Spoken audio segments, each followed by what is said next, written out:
Dagdag ha. Asan yung mga gift nyo? Ano, iwan na. Naku, nasa na napunta? Naharap lang sa crabs, ano na.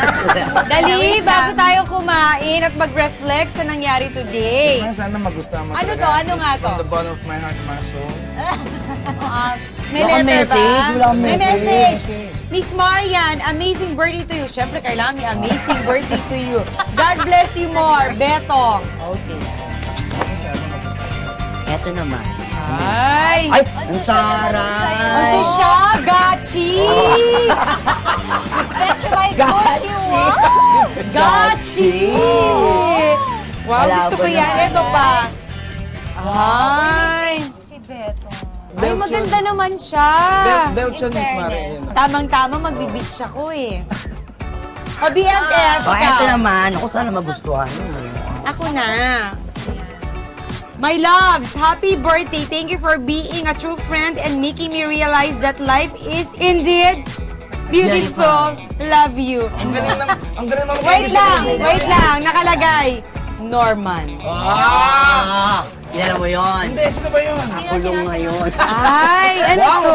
Ito muna. Ay, ang Kayo cute. ba dapat yan? Ay, ang ganda. Saan floor yan? Third floor. Hindi ko nakarating dyan. First Ang floor lang. ganda. Butterfly. And... Yeah! Uy, malakas yan. Yeah! Electric fan! Well, ang tawag dito hindi si Hello Kitty. Kasi tabingi yung mukha. Hello Kitty. Or, Kaya that's tayo. Becky. Try mo na. Hello Kitty! Ay, natatry siya. Nasaan? Baka pinapalakpakan dyan. Ayun. Ayan. Ang cute. Malakas. Chargeable, hindi siya battery. Ay, social. Magkano bili mo dito? Thank you. And Charlie? Nako. Ano kaya? Hindi pang malakihan lang. Dinaan sa laki. Happiest birthday to you. Ang wish ko naman para sa'yo, time for yourself. Oh, love kita. Charlie. Charlotte. Ayun na nga. Ay. Kasi magbibig. Mag-beach kasi ako. Kung gachi nyo yan, ano naman yan? Kailangan ko ng sarong. Kasi nga mag-beach. Ayun. Ilang reyno. At meron pa. Ay! Alam mo na. Kasi, kwento ko lang, mahilig ako sa ganitong texture ng tela. Medyo pag ganito sa bahay kasi, kumot namin lahat, may ganito. Ano ang kapag? Nare-relax ako kapag nakakahipo ako lang ganito.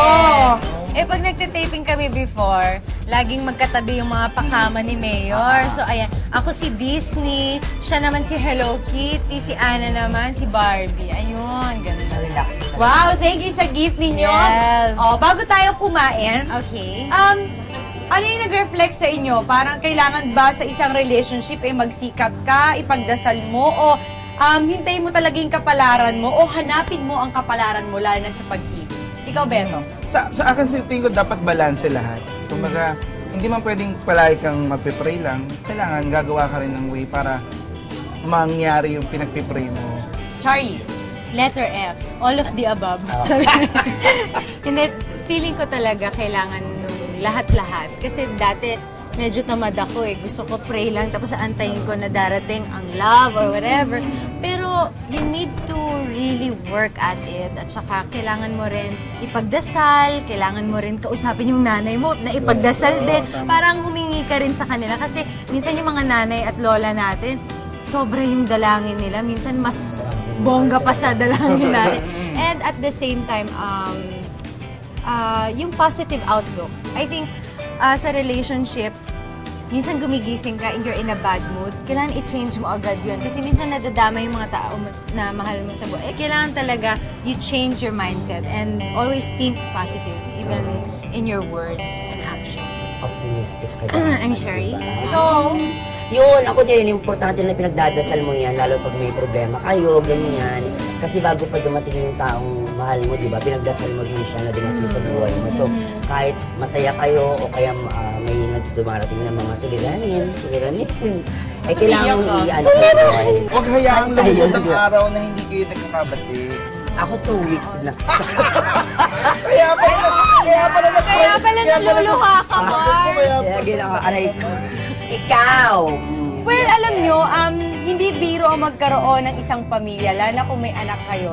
Sabi nga nila, di ba, wala namang perfect na tao eh. Pero pwede mong gawing close to perfect kung parehas nyo i-work together na magkasama sa lahat. Siyempre, kailangan kabilang dun lahat ng weakness niya. At kapag yung weakness na yun, napunan mo, at ikaw yung dahilan kung bakit nagiging malakas yung isang tao, yun ang love. Yun. Amazing!